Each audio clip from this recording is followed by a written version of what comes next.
Good morning সবাইকে। আজকে কুচবিহারের last দিন, সকালে উঠে পড়েছি, স্নান টান করে রেডি হয়ে যাব। 11:30টায় ট্রেন আছে। রেডি হয়ে দেখা হচ্ছে তোমাদের সাথে।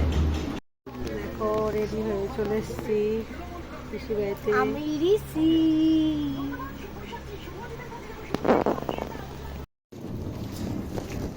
দেখো এই যে আমরা বেরিয়ে পড়েছি সবাই ট্রেনের জন্য। আমি টোটোতে উঠবো, স্টেশন যাবো। দেখো আমার ছেলেকে ট্রলি টেনে নিয়ে যাবে।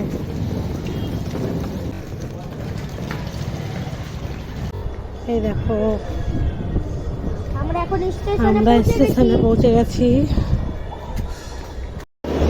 এই দেখো আমাদের ট্রেন ঢুকে গেছে। ট্রেনের জন্য এখন আমরা দৌড়াচ্ছি।